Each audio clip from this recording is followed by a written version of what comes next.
एक पल के लिए कल्पना की जा सकती है कि चारों तरफ एकदम घना अंधेरा है, मतलब एक बहुत ही पुरानी और सीलन भरी जगह का गहरा सन्नाटा है, और अचानक पश्चिम दिशा से एक बेहद ठंडी बर्फीली हवा का झोंका आता है।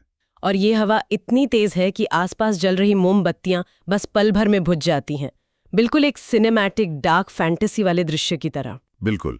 और उस घोप अंधेरे में जमीन पर रखे एक जादुई पीतल के बर्तन पर कुछ रहस्यमयी मोहरें हल्की हल्की लाल रोशनी में चमकने लगती हैं। मतलब वहां कोई शरीर या दैत्य नहीं दिखता, लेकिन एक बहुत ही भारी, खौफनाक और प्राचीन उपस्थिति महसूस होती है। एक ऐसी उपस्थिति जो किसी की भी रीढ़ की हड्डी में सिहरन पैदा कर दे। देखिए, ये सिर्फ अंधकार नहीं है, ये एक प्रकार की सत्ता है। ये एक ऐसी ऊर्जा का वर्णन है जो किसी भी इंसान को ये एहसास करा सकती है कि वो इस ब्रह्मांड के सामने कितना छोटा है ना? और सबसे दिलचस्प बात यह है कि ये किसी हॉलीवुड थ्रिलर फिल्म का सीन नहीं है। ये असल में पश्चिमी तंत्र मंत्र, जिसे वेस्टर्न ओकल्टिज्म कहा जाता है, उसके सबसे शक्तिशाली और रहस्यमयी किरदारों में से एक का वर्णन है। सही कहा। हम बात कर रहे हैं नर्क के पश्चिमी राजा की, जिसे ऐतिहासिक दस्तावेजों में कॉर्सन कहा गया है। हालांकि कई बार अनुवाद और उच्चारण की गलतियों के चलते इसे कॉरन भी लिख दिया गया है। तो आज की हमारी इस गहरी चर्चा का विषय यही सदियों पुराना रहस्य है। इस चर्चा के लिए हमारे पास ऐतिहासिक दस्तावेजों का एक बहुत ही दिलचस्प बंडल है। हाँ, और इनमें मुख्य रूप से 17वीं सदी की मशहूर किताब द लेसर की ऑफ सोलोमन शामिल है, और विशेष रूप से इसका वो हिस्सा जिसे आर्स गोएशिया कहा जाता है। और इसके साथ ही 1577 में जोहान वियर द्वारा लिखी गई स्यूडो मोनार्किया डेमोनम जैसी दुर्लभ किताबें भी हैं। तो हमारा मिशन बिल्कुल साफ है।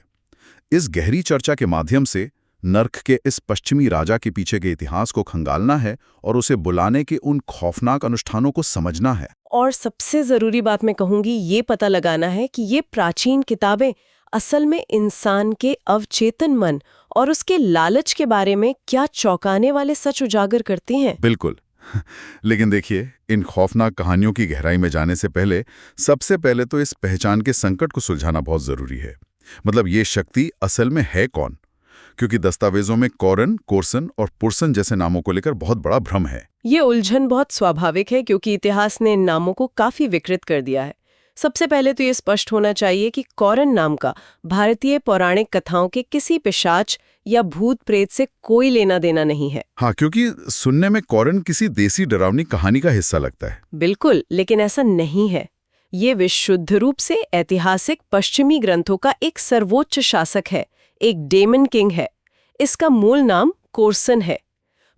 सदियों पहले जब इन लैटिन और जर्मन पांडुलिपियों की हाथों से नकल की जा रही थी, तो लिपिकों ने कई गलतियां की। मतलब स्पेलिंग मिस्टेक्स ने इतिहास ही बदल दिया। हाँ, असल में डायक्रिटिक्स यानी अक्षरों के ऊपर या नीचे लगने वाले वे छोटे चिन्ह जो उच्चारण बदलते हैं, उनको समझने में भारी चूक हुई। इन्हीं गलतियों के कारण 16वीं और 17वीं सदी आते आते ये नाम कॉर्सन से गॉर्सन और कुछ जगहों पर कर्सन बन गया। तो बस अनुवाद की गलतियों ने जादू टोने की दुनिया में एक नया रहस्य खड़ा कर दिया। खैर, ये जो पुरसन वाला मामला है वो क्या है? क्योंकि अक्सर लोग इस पश्चिमी राजा कॉर्सन को पुरसन समझ लेते हैं। वो तंत्र मंत्र के इतिहास की सबसे बड़ी भ्रांतियों में से एक है। देखिए, आर्स गोएशिया नाम के ग्रंथ में कुल 72 आत्माओं का जिक्र है। पुरसन उन 72 में से 20वीं आत्मा है। अच्छा, मतलब दोनों अलग अलग हैं। एकदम अलग। पुरानी किताबों में पुरसन का एक बहुत ही स्पष्ट और डरावना भौतिक रूप बताया गया है। वो शेर के चेहरे वाले एक इंसान के रूप में भालू पर सवार होकर आता है। उसके हाथ में एक खतरनाक सांप होता है और उसका खुद का एक जादुई सिजिल यानी एक पारलौकिक बारकोड होता है। लेकिन कुर्सान की बात तो बिल्कुल अलग है माँ। हाँ, क्योंकि कुर्सैन कोई ऐसी अधीनस्थ आत्मा नहीं है जिसे छोटी मोटी इच्छाओं या भविष्य जानने के लिए बुला लिया जाए। ग्रंथों में कुर्सैन का कोई भौतिक रूप नहीं बताया गया है। वो दिशाओं का सर्वोच्च राजा है। इसे समझने के लिए मैं एक कॉर्पोरेट एनालॉजी इस्तेमाल करना चाहूंगा। ये कुछ ऐसा है कि पुरसैन एक कंपनी का मैनेजर है। उसे सीधे फोन किया जा सकता है, काम बताया जा सकता है, लेकिन कुर्सैन उस पूरी कंपनी का सीईओ है। ये एनालॉजी बहुत ही सटीक है ना? मतलब एक सीईओ को सीधे अपनी छोटी मोटी फाइल पास कराने के लिए फोन नहीं किया जाता। और अगर बिना सही प्रोटोकॉल के कोई सीईओ के कैबिन में घुसने की कोशिश करे तो वो खतरनाक हो सकता है। बिल्कुल। दरअसल कुरसैन का काम उन 72 आत्माओं पर नियंत्रण रखना और पश्चिमी दिशा की एक पारलौकिक व्यवस्था बनाए रखना है। उसे तभी बुलाया जाता था जब अनुष्ठान अत्यंत जटिल और बहुत बड़े स्तर का हो। लेकिन यहाँ मेरे मन में गहरा सवाल उठता है, इन प्राचीन ग्रंथों में नर्क या पाताल लोक की इतनी सटीक कॉर्पोरेट पदानुक्रम या हायरार्की क्यों बनाई गई थी? मतलब राजा, राजकुमार, ड्यूक, मैनेजर, ऐसा लगता है जैसे नर्क का भी अपना एक पूरा एचआर डिपार्टमेंट था। इसका जवाब इंसानी इतिहास और तत्कालीन समाज के ढांचे में छिपा है। जी। देखिए, पुनर्जागरण और उससे पहले के मध्यकालीन दौर में समाज पूरी तरह से राजाओं और सामंतों में बटा हुआ था। तो उन्होंने पारलौकिक दुनिया को भी उसी चश्मे से देखा। बिल्कुल। इंसान ने जो सत्ता की व्यवस्था अपने आसपास देखी, वैसी ही व्यवस्था की कल्पना उसने नर्क के लिए भी कर ली। उस समय का इंसान अराजकता और अनियंत्रित बुराई से बेहद डरता था। इसलिए उस डर को काबू में करने के लिए उन्होंने शैतानी ताकतों को भी कड़े नियमों में बांध दिया। डर को काबू करने के लिए उसे एक व्यवस्थित सिस्टम में फिट कर देना, ये मनोविज्ञान का एक बहुत ही दिलचस्प पहलू है। और ये जो कॉर्पोरेट पदानुक्रम है, ये एक बहुत ही पुरानी किंवदंती से जुड़ा है, राजा सोलोमन की कहानी से। हाँ, राजा सोलोमन, जिन्हें 10वीं सदी ईसा पूर्व का एक महान और ज्ञानी शासक माना जाता है, पुरानी मान्यताओं के अनुसार उनके पास एक दिव्य अंगूठी थी और उस जादुई अंगूठी की ताकत से उन्होंने 72 शक्तिशाली आत्माओं को एक जादुई पीतल के बर्तन में हमेशा के लिए कैद कर लिया था और उसी पर अपनी मोहर लगा दी थी। यही कथा यूरोप तक पहुंची और फिर आर्स गोएशिया के अनुसार नर्क के इस पूरे सिस्टम को चलाने के लिए 4 मुख्य राजा बताए गए, जो 4 दिशाओं पर राज करते हैं। सही कहा। पूर्व में एमेमन, उत्तर में जिमिनियार, दक्षिण में गैप और पश्चिम का राजा है कॉर्सन।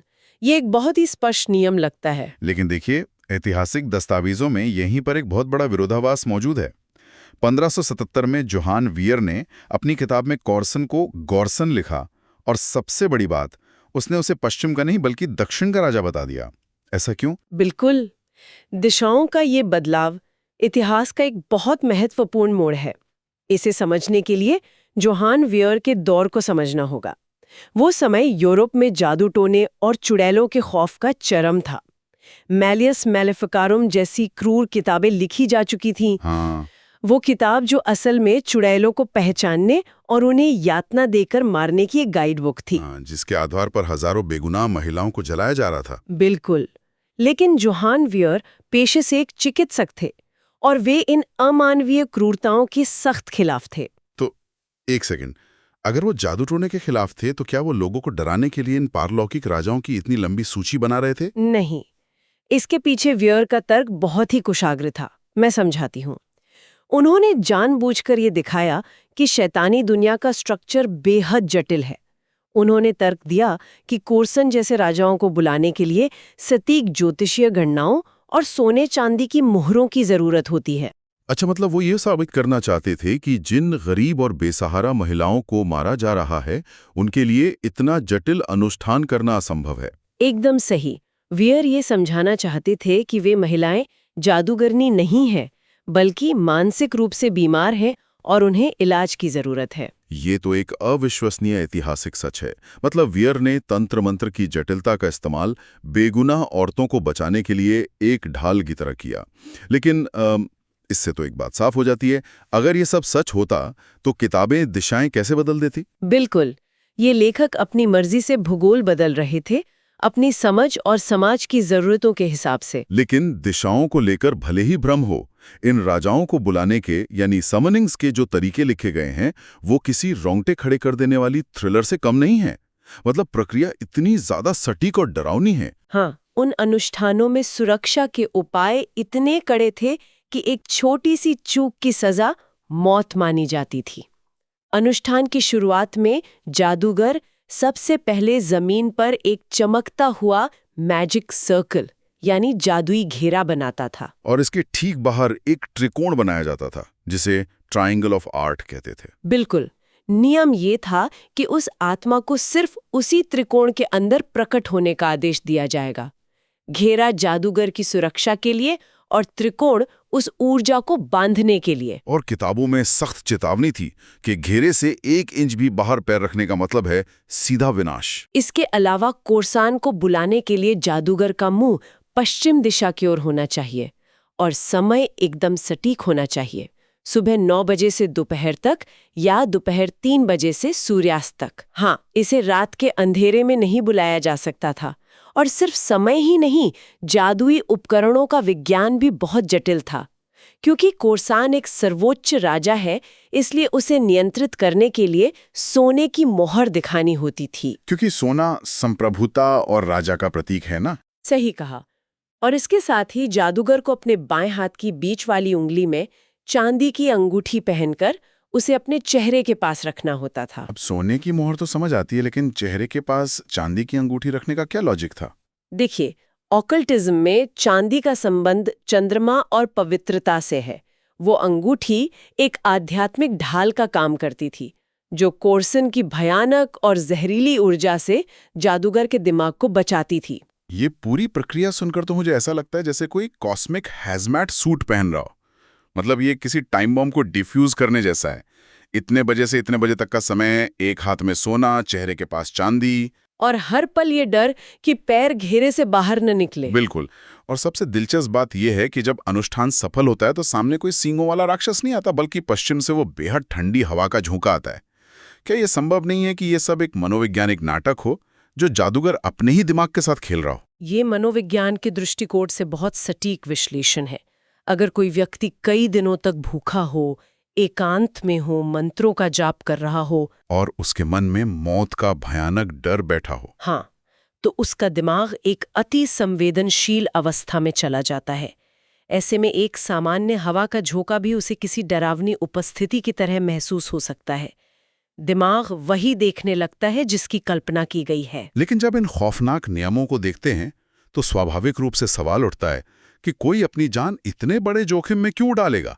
इस टाइम बॉम्ब को डिफ्यूज करने का इनाम क्या था? इनाम बहुत ही लुभावने थे।